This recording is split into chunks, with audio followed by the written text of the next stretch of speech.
second video of today or tonight or wherever. So now I have this copy this time.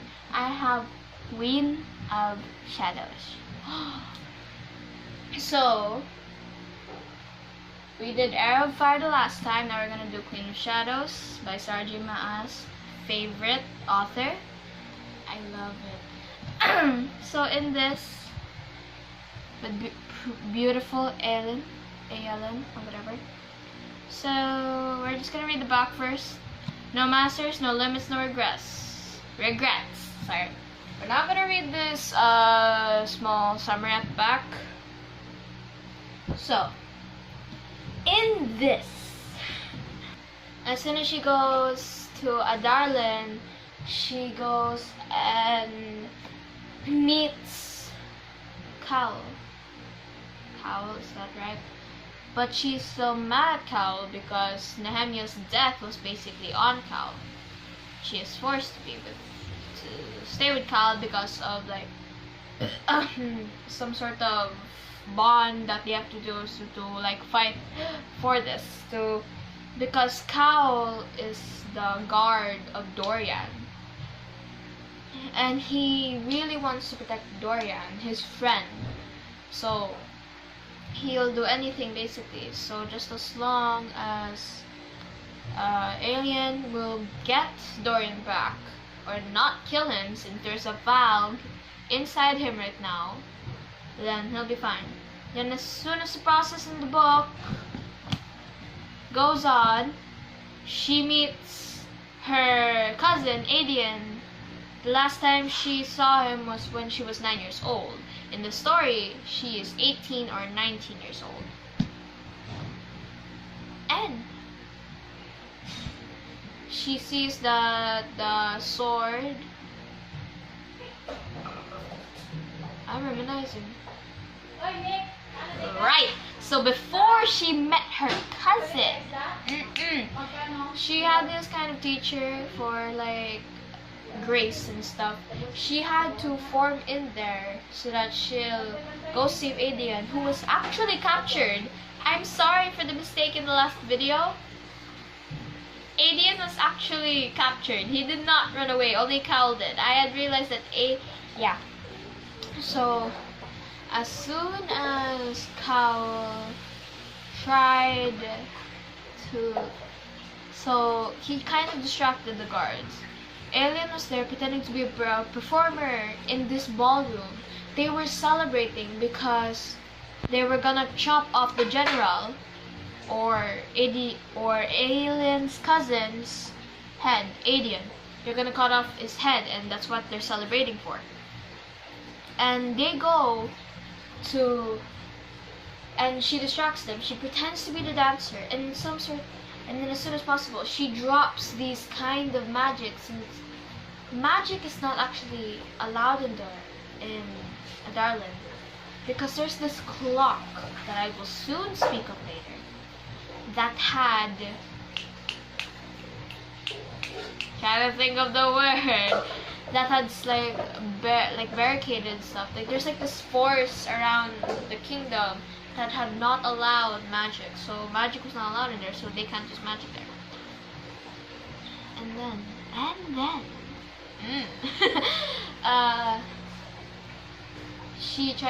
there's like these thingies that produce some gas that will make these soldiers die. So she spread them around and lifted off. She grabbed Adian and rushed off into the courtyard and made sure Adian was safe. She had the amulet, Goldrin behind her. She saw Dorian, but it was not the Dorian she knew. It was the Dorian that was already possessed. He stared at her and snarled at her, like knowing. The Valg didn't know she was. She smelled her. Maybe from afar, since Valg senses are actually also, you can hear the dog outside, I don't know. But yeah, they had escaped, and Cowl was also mad at Ellen because she had tried to kill Dorian. Not until Nezrin Falik, another character that was included in the Queen of Shadows. So after that, they had been going and traveling around Nesrin, and Aaron had a quiet talk somewhere among the sewers if you keep reading on there. And there's this strong fey male sense that's coming towards them. And it was Rowan, the guy who said if she was okay when she burned. So now her bloodsworn, he had come there to save her. Yeah. And by then, Rowan and Aelin practically fell in love with each other, knowing the mutual love for each other. Yeah. After that, they had decided to go and try and break the king, to defeat the king who was possessed by a Valk as well.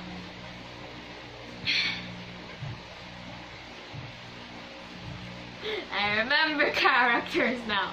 So in this book, it's also going to show Manon, a witch. She is the wing leader in the book, who is a leader of 12. So I'm remembering. So Elide Lochen Loken. No! Oh yeah, Lochen. Okay. Elide Lochen was a friend of Aelin when she was 9. And she has been trapped in a castle in Morath, where they had been breeding some sort of demon kind of things in there. And she had been shackled and chained there with a broken ankle which had not been healed. And when she was in Morath, she had been a maidservant to Manon, whatever. And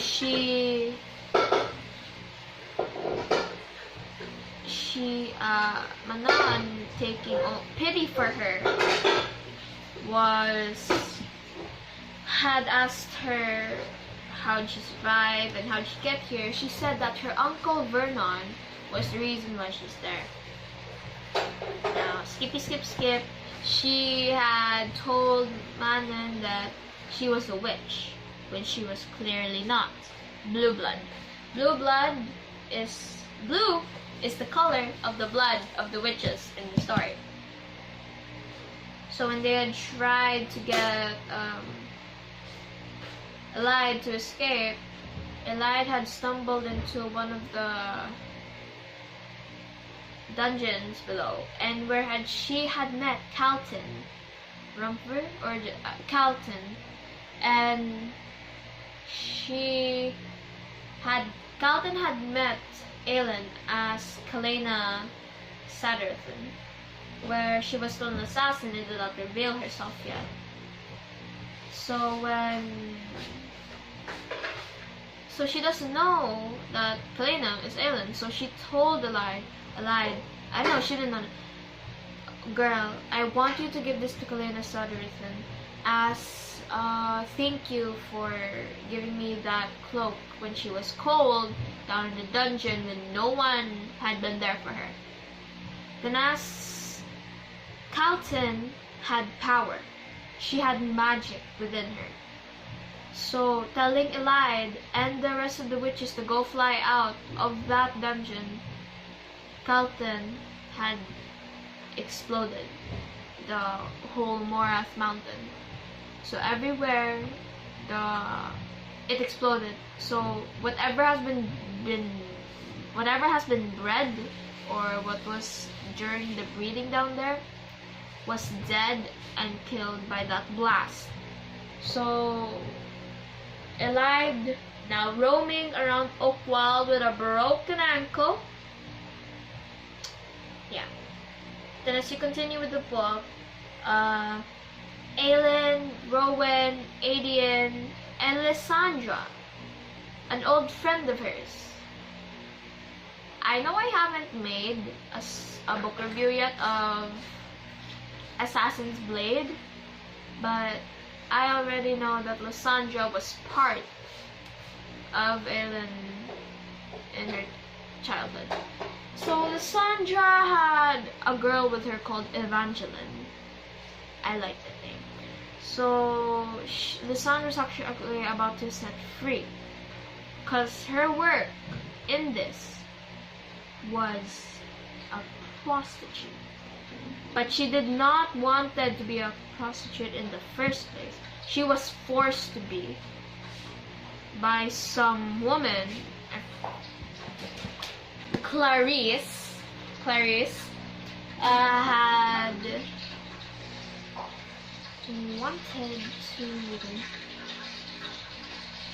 had wanted to go and hurt the girl, to hurt Evangeline.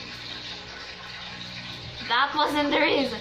Clarice forced Lysandra to be a prostitute because of her pretty face. Lysandra in this book is not only Aelin's enemy when she was a child and now a part of her court, but she was also a shapeshifter. She can form to anything. She cannot form to things, she can form into living. So she can form to an animal, mythical creatures, and humans. Not humans. Basically a fae, a witch, a human, a crochin, yeah, anything. Then, after that, go on read into the story. They had captured Dorian. They had tried to remove, they're trying to get rid of, what's this? This kind of collar off his neck. And when they had broken it, when they had killed that Valg already, they had realized Dorian had magic as well. It's like ice magic. Kind of like Rowan's, but it's raw power. As soon as they had destroyed the clock, or the clock tower that was holding in the magic, and that had the magic barrier, they had released their power. But by then, you can hear the frying. Dad, quiet. She had already began to fight. So they went to the glass castle, and along with Dorian, Lysandra had been fighting off the soldiers who had been possessed by the Valg, and along with Adian and Rowan. So Cal, Dorian, and Aelin had rushed into the castle to go and destroy Dorian's father, the one who was also possessed by a Valg. So when it was time, they had actually destroyed the Valg. But when they had rushed the Valg out of him, Dorian's real father was finally there, speaking to him, speaking to Dorian and Aelin. But then, right there, Dorian's father was also fading away, as if he was really part of the Valg, because the Valg was burned away because of Aelin's fire and power by the help of Dorian. But then, Dorian's father was fading away, turning to ashes. And Dorian's father was sorry on what he did to Aelin's family. Dorian's father, or the king of Adarlan, had butchered and murdered Aelin's family. So yeah. And after that, the glass castle was broken. So there were glass shards everywhere. And as soon as that, all the people around them looked at the broken glass castle. Kalena, or Aelin, looked to the people and said, "I have killed your king." She said that. But then it was actually Dorian who killed his father, the king. And now Dorian is the king of the Darlan, the replacement. And Aelin's promise to the people that she would protect the Darlan, to be an ally of Darlan, she made a glass wall as a promise to protect them. And then, along the way, in the battle actually between Dorian's father, Aelin, and Dorian, Cal saw that Dorian's father, the king of Darlan, was gonna attack Dorian from behind. But then since he wanted to avoid that, he'd risk anything for his king. He went there, and you know what? The guy, Dorian's father, had snapped Cal's back. He snapped the spine. So the spine is now in half. Not his body, just the spine. He snapped the spine. So he couldn't move. But he can still talk, thankfully. So now he's with Nesrin, going down to Eyllwe, or Eyllwe, wherever you pronounce it. And he's being healed from there. Then Aelin's court, Aedion, Rowan, Lysandra, Evangeline, Fleetfoot, her little dog, and maybe that's it. Yeah, that's it. And that's her court from now on. When they left,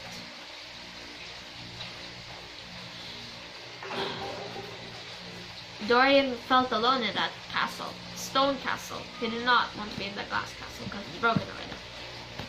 He looked out to wherever and he saw Manon, the black beak, the witch, one of the witches. And actually, Manon was one of the reasons why Dorian was still alive, because she made a sign saying, witch killer, the human inside him is still there. So Aelin, reading that, knows that Manon was referring to her, witch killer, because she killed Baba Yellowlegs in the second book, Crown of Midnight.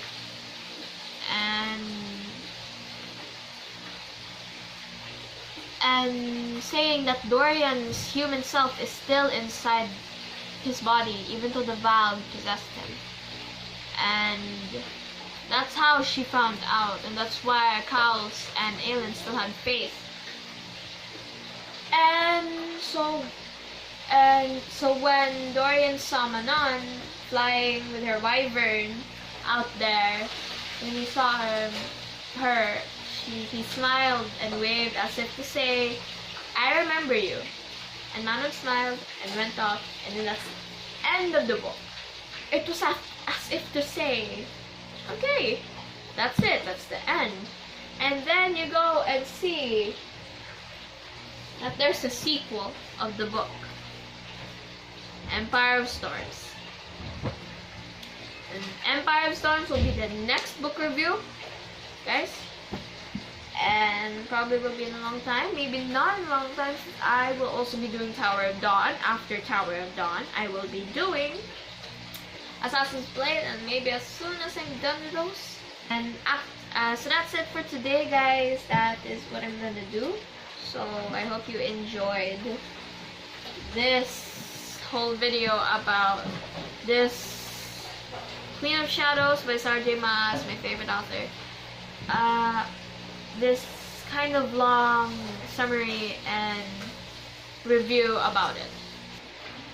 Anyway, guys, thank you so much for watching. Hope you enjoyed it, and I'll see you next time. Bye!